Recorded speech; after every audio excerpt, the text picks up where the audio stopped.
آج ہم ایک نہایت دلچسپ موضوع پر بات کر رہے ہیں۔ موضوع ہے کہ خدا کا تصور یہ وقت کے ساتھ ساتھ کیسے بدلا ہے، اور ہماری یہ گفتگو کیرن آرمسٹرانگ کی جو مشہور کتاب ہے خدا کی تاریخ، اس کے کچھ اہم حصوں پر مبنی ہوگی۔ جی بالکل، یہ ایک بہت وسیع اور اہم موضوع ہے۔ تو ہمارا مقصد کیا ہے؟ ہم سمجھنا چاہتے ہیں کہ مختلف زمانوں میں، اور خاص طور پر جو ابراہیمی مذاہب ہیں، یعنی یہودیت، عیسائیت اور اسلام، جی ہاں، ان میں خدا کا خیال کیسے بنا، کیسے بدلا، اور یہ بھی دیکھیں گے کہ یہ تصور کتنا لچکدار رہا ہے، اور کیسے انسان وہ ہمیشہ سے ایک ماورایت کی تلاش میں رہا ہے نا، مطلب اپنے آپ سے بلندتر کوئی حقیقت۔ جی، اور خود کیرن آرمسٹرانگ کا اپنا ذاتی سفر بھی بڑا دلچسپ ہے اس حوالے سے۔ ہاں، وہ بچپن کے عقائد، پھر مذہبی زندگی چھوڑنا، اور پھر دوبارہ ایک علمی سطح پر اس موضوع کی طرف واپس آنا۔ بالکل، تو یہ ذاتی تجربہ بھی ان کی فکر میں جھلکتا ہے۔ تو جو سب سے اہم بات ہے وہ یہ ہے کہ یہ جو خدا کا تصور ہے نا، یہ کوئی ساکن چیز نہیں ہے۔ جی بالکل، یہ ہمیشہ سے ایک جیسا نہیں رہا۔ اس کی باقاعدہ ایک تاریخ ہے نا؟ جی، اور وقت کے ساتھ مختلف لوگوں کے لیے اس کے معنی بدلتے رہے ہیں۔ آرمسٹرانگ کہتی ہیں کہ مذہب بڑا عملی رہا ہے۔ عملی کس لحاظ سے؟ مطلب یہ کہ جب خدا کا کوئی تصور وہ غیر مؤثر ہو جاتا تھا یا غیر متعلق لگتا تھا تو وہ بدل جاتا تھا یا اس کی جگہ کوئی نیا تصور لے لیتا تھا۔ اچھا، یہ تو بڑی دلچسپ بات ہے۔ تو پھر بالکل شروع سے شروع کرتے ہیں، قدیم دنیا سے۔ جی، قدیم دنیا میں جائیں تو وہاں ایک عام خیال یہ تھا کہ اصل انسان بننے کے لیے آپ کو دیوتاؤں کی زندگی میں شامل ہونا پڑتا ہے۔ یعنی دیوتاؤں کی تقلید کرنی پڑتی تھی۔ جی، اور دنیاوی زندگی کو وہ آسمانی یا الہی زندگی کی ایک نقل سمجھتے تھے۔ اس کی کوئی مثال؟ جی، جیسے بابل کی مشہور تخلیقی نظم ہے انما ایلیش۔ اچھا، انما ایلیش، اس میں کیا خاص بات ہے؟ دیکھیے، یہ صرف ایک کہانی نہیں ہے، اس میں گہری علامتیں ہیں۔ یہ نظم بتاتی ہے کہ کیسے دیوتا ماردوک نے افراتفری یعنی کیوس پر فتح حاصل کی اور کائنات کو ترتیب دی۔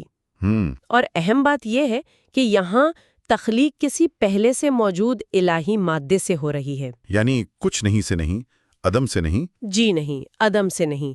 یہ بات کے جو توحید تصورات ہیں نا، ان سے بہت مختلف ہے۔ توحید میں تو اکثر ایکس نیہیلو یعنی عدم سے تخلیق پر زور ہوتا ہے۔ صحیح۔ تو یہ نظم اور اس سے جڑی رسومات وہ معاشرے کے لیے ضروری تھیں؟ جی، وہ سمجھتے تھے کہ یہ تہذیب کو قائم رکھنے کے لیے لازمی ہے۔ یہ تو واقعی بہت مختلف سوچ ہے۔ اچھا، تو پھر عبرانی توحید کیسے سامنے آئی؟ یہ ابراہیم، یعقوب، موسیٰ اور یہوہ کے گرد قبیلوں کا اکٹھا ہونا، یہ ایک بدتدریج عمل تھا، ایک دم سے نہیں ہوا۔ شروع میں دیکھیں تو یہوہ ایک قبائلی خدا کے طور پر نظر آتے ہیں، ایک جنگجو دیوتا جو بنی اسرائیل کا محافظ ہے۔ اچھا، جنگجو دیوتا، یہ تو کافی الگ بات ہے۔ جی، شروع میں تصویر کچھ ایسی ہی تھی، وہ پڑوسی قوموں کے دیوتاؤں سے الگ تھے۔ اور وہ عہد کا تصور یعنی کووننٹ؟ ہاں، وہ بہت مرکزی حیثیت رکھتا تھا، خدا اور اس کے لوگوں کے درمیان ایک معاہدہ۔ اور کوہ سینا کا تجربہ بھی بہت اہم ہے۔ وہاں خدا کو ایک فاصلے پر دکھایا گیا ہے، پہاڑ کے اوپر، وہاں سے وہ احکامات دے رہا ہے۔ یہ بھی پرانے تصورات سے مختلف تھا؟ جی، کیونکہ پرانے تصورات میں تو دیوتا اکثر فطرت میں ہی رچے بسے مانے جاتے تھے، یہاں ایک فاصلہ نظر آتا ہے۔ لیکن کیا پرانے اثرات ختم ہو گئے تھے، وہ جو مشرکانہ رسومات تھیں؟ نہیں، بالکل نہیں، وہ کشمکش جاری رہی، جیسے بال دیوتا کی پوجا یا اشیرا دیوی یا وہ سونیری بچھڑے والا واقعہ۔ اچھا، ہاں، وہ تو بہت مشہور ہے۔ جی، تو یہ سب دکھاتا ہے کہ توحید کی طرف سفر سیدھا نہیں تھا، اس میں کافی اتار چڑھاؤ تھے۔ ٹھیک، اچھا، پھر وہ دور آیا جسے محوری دور یا ایکسیل ایج کہتے ہیں، تقریباً 800 سے 200 قبل مسیح کا زمانہ۔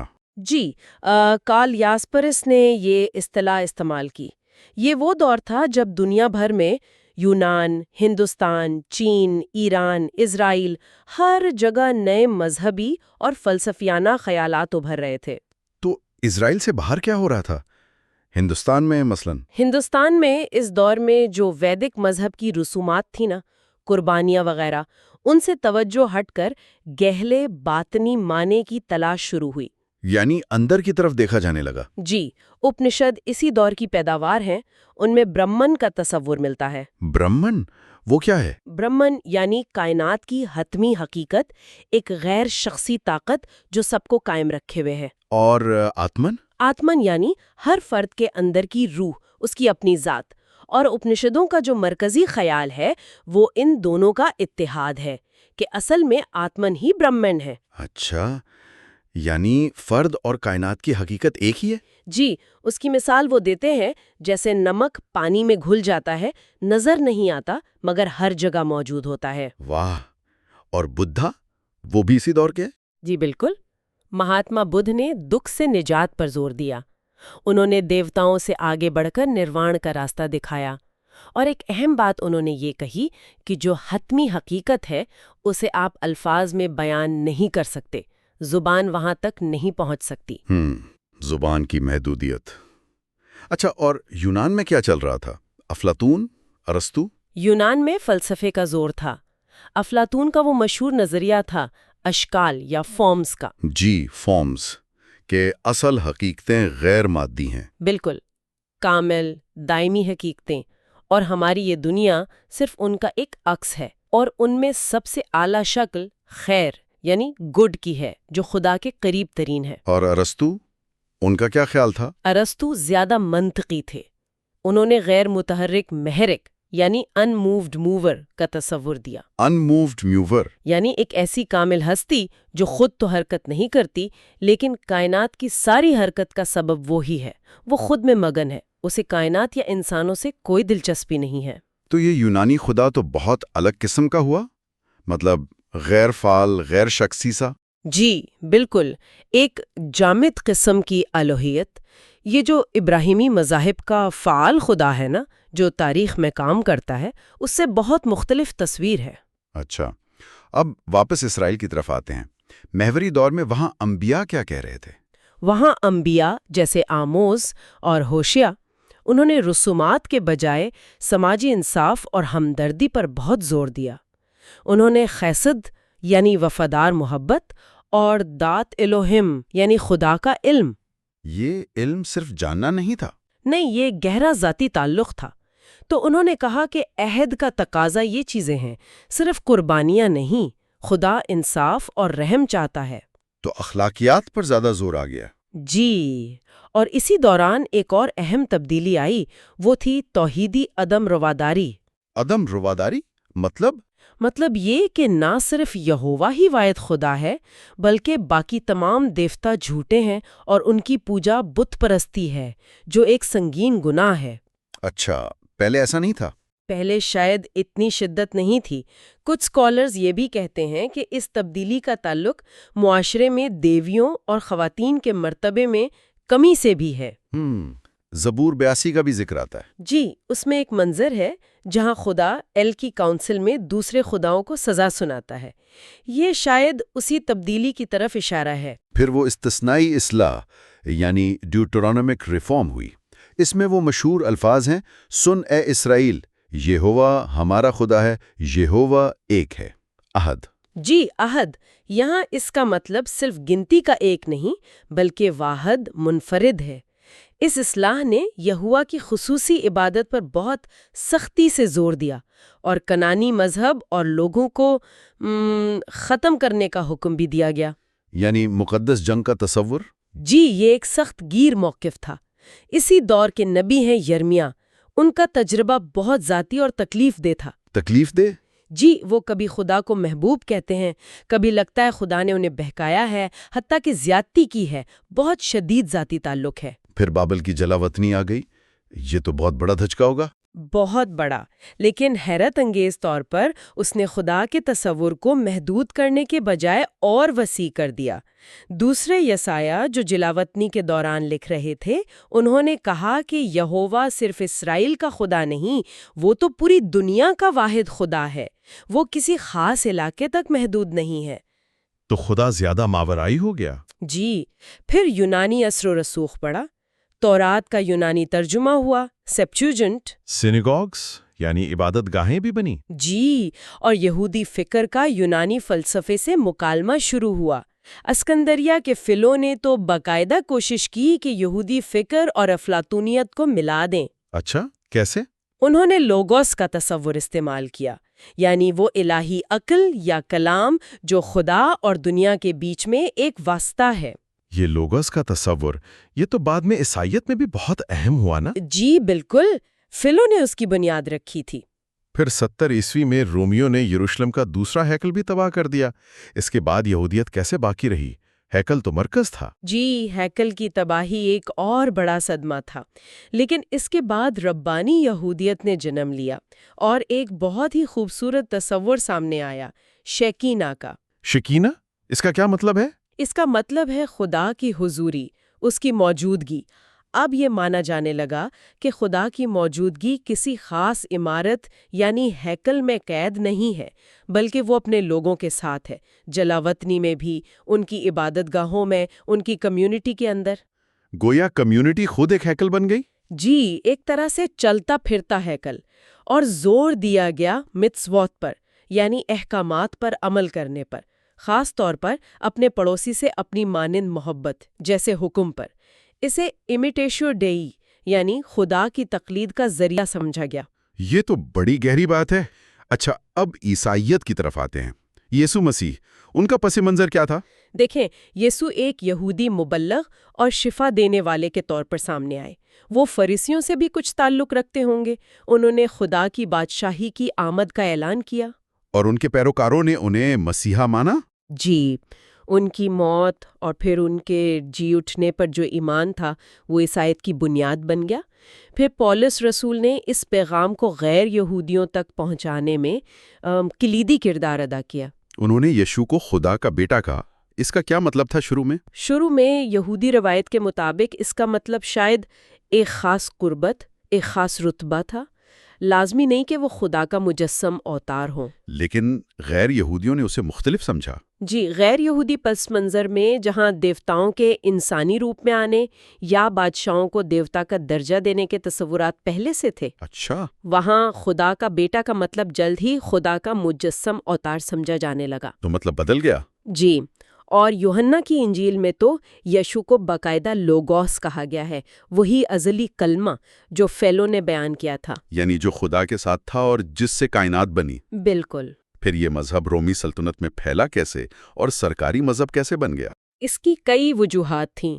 اس کی اخلاقی تعلیمات، کمیونٹی کا مضبوط احساس، اور پھر پیروکاروں کی وہ جو اذیتیں سہنے میں ثابت قدمی تھی۔ ہاں، وہ مظالم کی کہانیاں تو ہیں۔ جی، پھر جب قسطنطین بادشاہ نے اسے قبول کیا تو اسے سرکاری حیثیت مل گئی۔ لیکن پھر وہ تثلیث والا معاملہ، اس پر اختلافات شروع ہو گئے۔ جی، شدید اختلافات، خاص طور پر آرین تنازع۔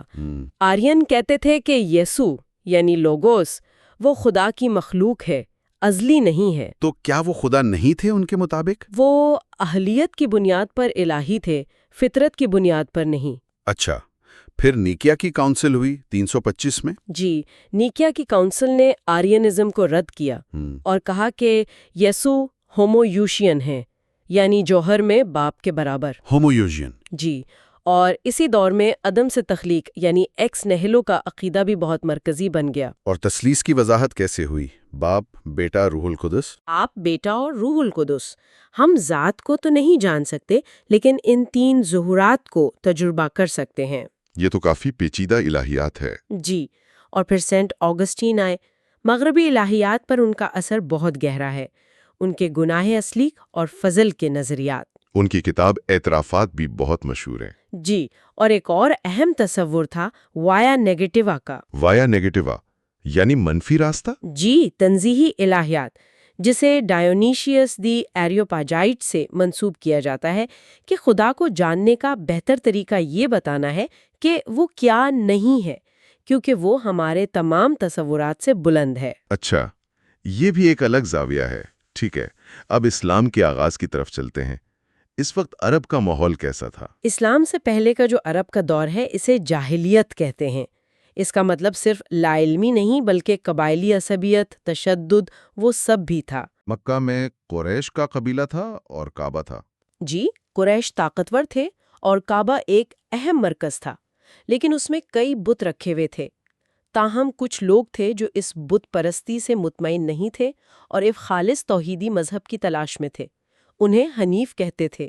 تو اسی ماحول میں پھر محمد صلی اللہ علیہ وسلم پر وحی نازل ہونا شروع ہوئی؟ جی، اور قرآن خود بتاتا ہے کہ یہ ایک شدید، کبھی کبھی تکلیف دہ تجربہ تھا۔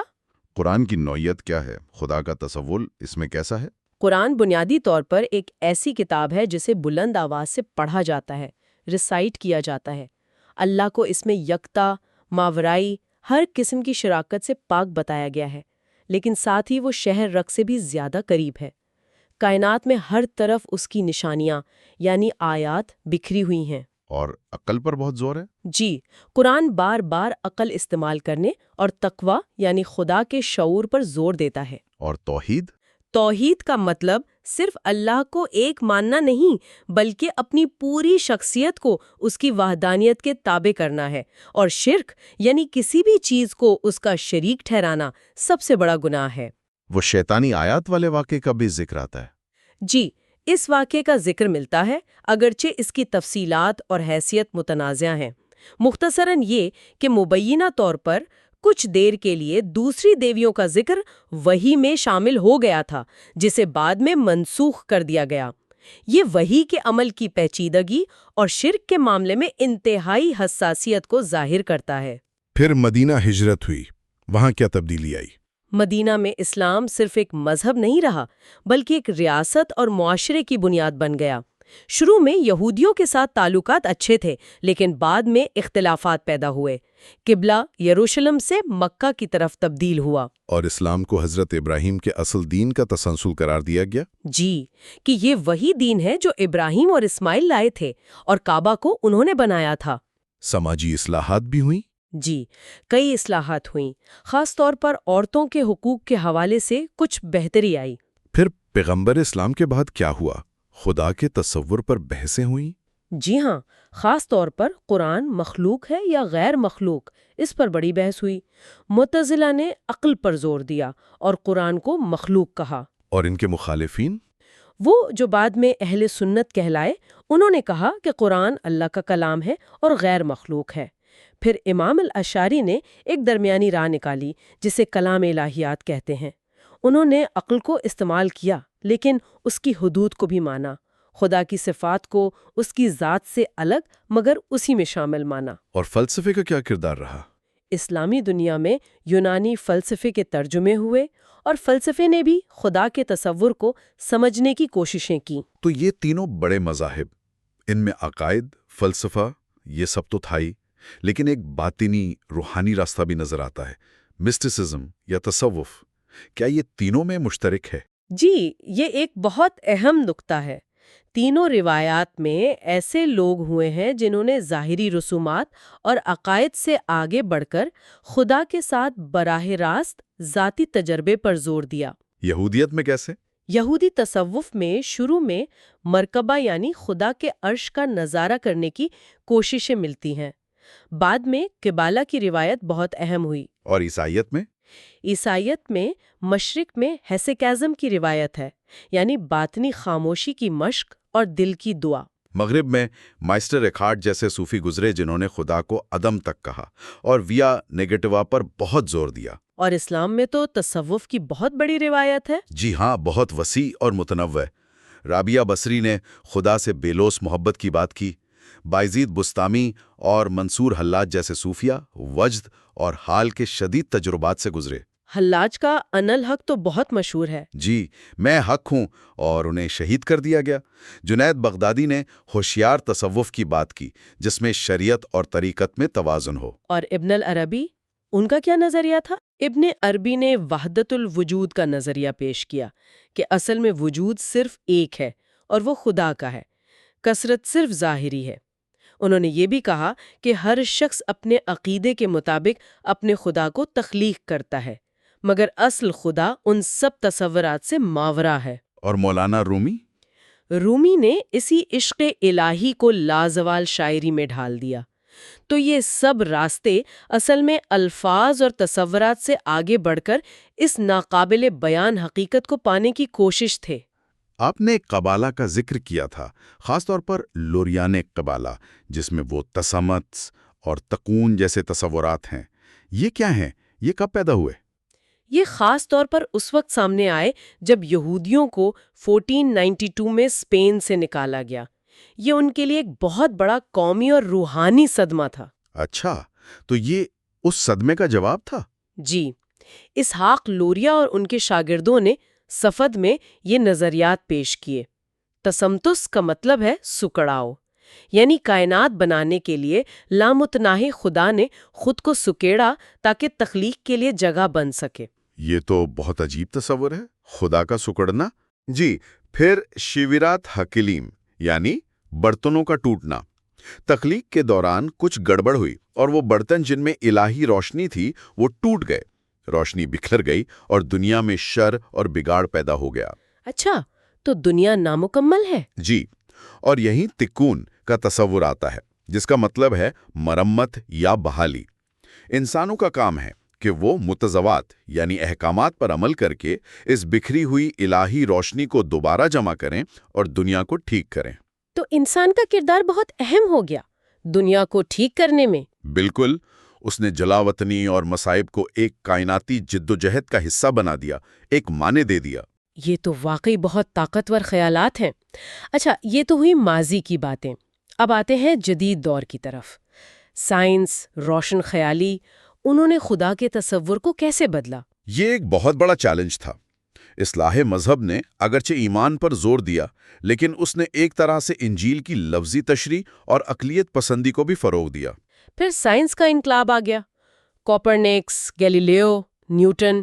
جی، کائنات کو ایک عظیم مشین کی طرح دیکھا جانے لگا، اور نیوٹن کا خدا ایک عظیم مکینک یا گھڑی ساز کی طرح تھا جس نے یہ مشین بنا کر چھوڑ دی۔ یعنی ڈیزائن سے خدا کو ثابت کرنے کی کوشش۔ جی، پھر آئی روشن خیالی، یعنی انلائٹنمنٹ۔ جی، جس نے عقل کو سب سے اونچا درجہ دیا۔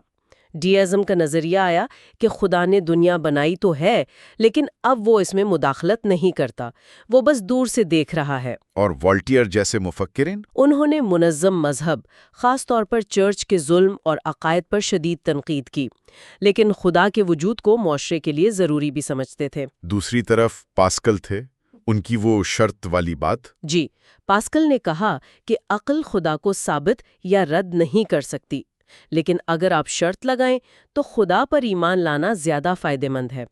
اگر خدا نکلا تو سب کچھ ملے گا، نہ نکلا تو کچھ نقصان نہیں۔ اور ڈیکارٹ، میں سوچتا ہوں اس لیے میں ہوں، یہ رکھ دی۔ اور اسپینوزا، انہیں تو ملحد سمجھا جاتا تھا۔ جی، اسپینوزا نے کہا کہ خدا اور فطرت ایک ہی چیز ہے، پینتھیزم، ایک غیر شخصی خدا جو ہر چیز میں ہے۔ یہ بہت سے روایتی مذہبی لوگوں کے لیے قابل قبول نہیں تھا۔ تو عقل اور سائنس کا غلبہ بڑھتا جا رہا تھا۔ جی، لیکن ساتھ ساتھ دل کے مذہب کی تحریکیں بھی چلیں، جیسے میتھڈسٹ وغیرہ، جو ذاتی باطنی تجربے پر زور دیتی تھیں۔ پھر 19ویں اور 20ویں صدی، اس میں تو لگتا ہے خدا کے تصور پر ہر طرف سے حملے ہوئے ہیں۔ ایسا ہی ہے، 19ویں صدی میں رومانیت نے جذبات اور تخیل کو اہمیت دی۔ پھر ہیگل کا فلسفہ آیا، فیوباک نے کہا خدا انسان کی اپنی خواہشات کا عکس ہے، مارکس نے مذہب کو عوام کی افیون کہا، اور ڈارون کا نظریہ ارتقاء، جی، اس نے تخلیق کی روایتی کہانی پر سوال کھڑے کر دیے۔ پھر فرائیڈ نے مذہب کو ایک وہم، ایک بچکانہ خواہش قرار دیا۔ اور سب سے بڑھ کر نیچے، ان کا وہ اعلان کہ خدا مر گیا ہے۔ جی، نیچے کا یہ اعلان بہت علامتی تھا۔ اس کا مطلب یہ نہیں تھا کہ کوئی حقیقی ہستی مر گئی ہے، بلکہ یہ کہ خدا کا تصور مغربی تہذیب کے لیے اپنی مرکزی حیثیت، اپنی ثقافتی اور اخلاقی طاقت کھو چکا ہے۔ تو ان سب چیلنجز کا جواب کیسے دیا گیا؟ جوابات بہت مختلف تھے۔ مسلم دنیا میں زوال کے احساس کے ساتھ اصلاحی تحریکیں بھی چلیں، جیسے شاہ ولی اللہ، یا پھر وہابیت جو زیادہ سخت گیر تھی۔ سیکولرائزیشن کی کوششیں بھی ہوئیں، جیسے ترکی میں، اور ان کا رد عمل بھی آیا۔ اور یہودیت میں یہودیت کی سائنس کی تحریک اٹھی، جو تاریخ اور عقل کی روشنی میں یہودیت کو سمجھنا چاہتی تھی۔ وجودی مفکرین جیسے روزنزویگ اور مارٹن بوبر سامنے آئے۔